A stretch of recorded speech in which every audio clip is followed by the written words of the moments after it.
We presented Cuatro Mujeres, Cuatro Pasiones last night at the Mexican Embassy in London. I thank my friends who have come both to yesterday and today. It was a great success, so it is my absolute pleasure to be here tonight at ICS amongst friends, talking again. I would like to thank Cristina once again for the strength and motivating energy that you have shared with me from the start, igniting my own, especially in writing. Thank you. At our literature night and a bit of passions too, and I stress the S at the end of passions, I will tell you later why. I believe it might be relevant to talk of writing and the diverse ways in which it can occur. I think that the psychoanalyst is always a writer, for the reason that she is firstly, and most importantly, an analysand. To be an analyst, you have to undergo your personal analysis. And what is very interesting is that the path of analysis involves a peculiar type of writing. It is a threading of one's own life history, but not only and not chronically.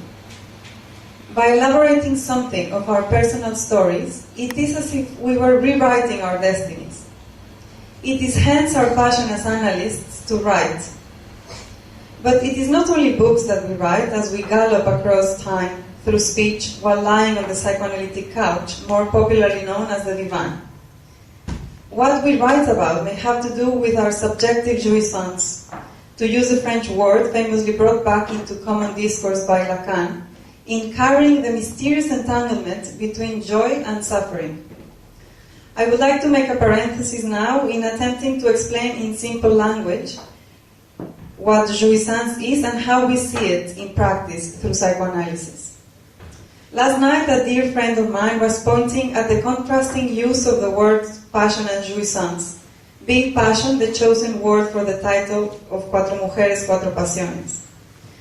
Jouissance is that which may drive someone towards a type of suffering that involves, at the same time, some sort of production of pleasure, and a rather peculiar type of enjoyment out of it. That is one of the reasons why it insists so powerfully. In psychoanalysis, this jouissance would be what Freud called the death drive. So, I came to a simple definition for our purpose here this evening. Passion is the mainstream word for jouissance. It is as a word that we hear and feel comfortable with, we feel attracted to. Let's not forget, however, that it normally goes filled with veiled jouissance, with the suffering part. This amalgamation between joy and pain is intelligently explored in the book Cuatro Mujeres, Cuatro Pasiones. In a time in which scientific discourse is mastering, becoming the norm in guiding much of our human arrangements and dealings precisely in relation to jouissance, psychoanalysis comes in offering an opening, an alternative way to relate to our humanity. This modern push towards evidence-based practices, towards measuring it all in order to keep control, leads to a fall of the human as being into a deep hole where human is reduced to object. There are interminable examples everywhere, even at sleeping clinics, where we find that by being immersed in such contemporary institutional systems, they are led by a kind of common belief that if there is proof through an experiment, a scientific one, then it should be regarded as something good, reliable, something that can be sold and applicable to all. I would like to bring an example of how I see this happening in daily life. Our beloved underground system in London not only works to the clock's precision, it is also a mode of marketing transportation. As soon as one sets foot on the tube, one can find all sorts of ads. What I have found as the most, if not disturbing, the most persistent push is towards online dating and artificial insemination. It is all about babies in London and about finding love. And one knows that jouissance vibrates around the register of the wheel of procreation, and what Lacan stated as il n'y a pas de rapport sexuel, there is no sexual relation. The problem for me is that the search for love and babies is made through a command. It is in the imperative form that this is expressed. For example, take the extremely popular site Match.com, that I'm sure we all have heard of. After sending promises of marriage and using signifiers such as destination as an attempt to tint relationships with a holiday feel, they say, and I quote from their site, the website, "Pick and choose characteristics to build your ideal match." Pick and choose, and it is men and women we're talking about here. But no, we are now shopping, and to enhance the experience, we do it online. We live in a time that has been overwhelmed by a passion to categorize, to diagnose, to tick boxes.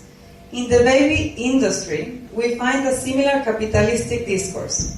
IVF clinics, they promise you to come in and either live with a baby or you'll get your money back. As a friend of mine mentioned to me last night, she found that. Have babies become Waitrose available? No, even something more impersonal, some sort of package being delivered. Is this an illusion, or is the store starting to look very real indeed? It is widely known how general medical practitioners work in England, with no more than 6 to 7 minutes average time spent with each patient. How as psychiatric diagnoses expand in numbers, so do the economic profit in the pharmaceutical industry.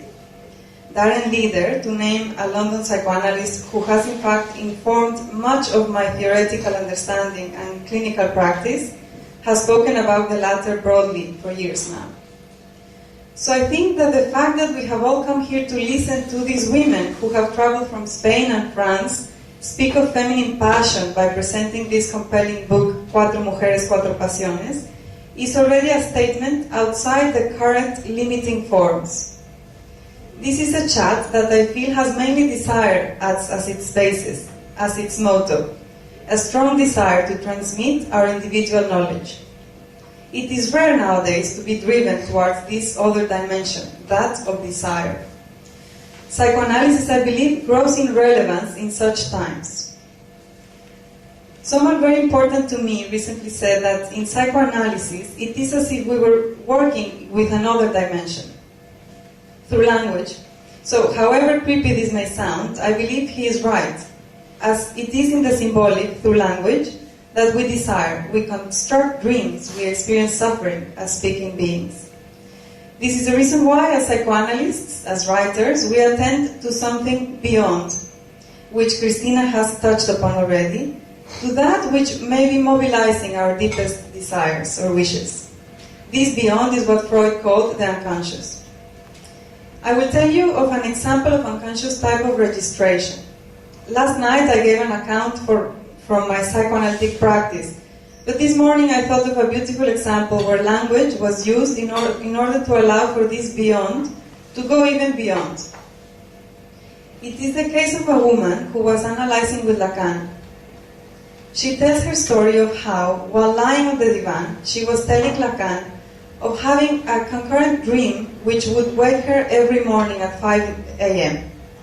Time when the Gestapo came to get the Jews from their houses. And she said that herself. So she made the association from between 5 in the morning and the time where Gestapo came to get the people. So then she adds how Lacan at the moment jumped up from his chair while listening to her, came towards her and gave her an extremely gentle caress in her cheek. This lady then understood that Gestapo, which in French is caress on the skin, sounds exactly like Gestapo, the Nazi police of which she kept dreaming. And she says that Lacan had transformed this into an extraordinarily tender gesture. She says, and I quote, "And that surprise did not diminish the pain, but it made it something else. 40 years later, when I recall that gesture, I can still feel it on my cheek." And that's the end of the quote. In considering such type of symbolization, we allow for a new place to be created, to become available. Psychoanalysis has from the start taken an interest in these particular specificities of each person, of each individual speaking being. This is the reason why, for both Freud and Lacan, psychoanalysis had to use language as its most important tool, the person's discourse, his or her speech, lights up for a glimpse of their psychic life. It is through speech, with its jokes and slips of the tongue, even in dreams, through its symbols, that one gets to grasp a bit of the unconscious. For these two psychoanalysts, language is in fact that which constructs our world, that which allows for a certain existence, one that takes place in the symbolic register. And it is through symbols that a subjective reality is formed. This individual reality is what matters the most to a psychoanalyst, and an analyst knows it is found in the dimension of language. Gorana has mentioned how Camille Claudel had to sculpt a body that she lacked in the symbolic register, a body that had perhaps not been established through language and therefore did not exist, not as such. This is a great example of how reality is once again so personal that it is probably better articulated as realities. It is in the plural form that a reality is more respectfully viewed as subjective. This is why Cuatro Pasiones is well named 4 women, 4 passions, establishing passion as uniquely lived. This title can even be heard as 4 women, 4 passion to them. And this is the way in which language and its signifiers provides for an unthinkable amount of combinations, significations to play with. Because of this quality of potentiality in terms of meaning, the signifier takes the VIP seat in literature as does in psychoanalysis. This manifests as well, for example, in an interpretation, which is a phrase that the analyst can say to the person in trying to concretize what they might be saying. Some psychoanalytic schools still use interpretation to, in a way, translate the patient's speech, to return feedback. And I do feel that in translation one can get lost. When interpreting or translating, one is, as it were, stealing the author's intention, the author's right. And that is awful, I think. So the respect for the subject's speech is what matters the most to me in this field of psychoanalysis. Going back to interpretation and how it sometimes may act as an infidel translation, parting from the point that a translation is unavoidably incomplete, even perhaps impossible. Lacan was someone who seriously rethought the function of interpretation by returning to Freud. He found that when one gives something as such back to the person who is speaking, one is closing opportunities for further symbolization. He thought the analyst was better off providing as little interpretation as possible in order to allow for free association to continue to be possible. And he used a wide creative array of ways to enhance channels for the production of more material rather than closing them. In the same way as in literature, one can interpret novels, characters, and drama as one so wishes, regardless of what the author may have originally wanted to say. In psychoanalysis, it is the person who is speaking who will have the task to interpret his or her own story, their own speech. It is the patient who is the author, and at times the translator. The psychoanalyst's job is to maintain loyal to this.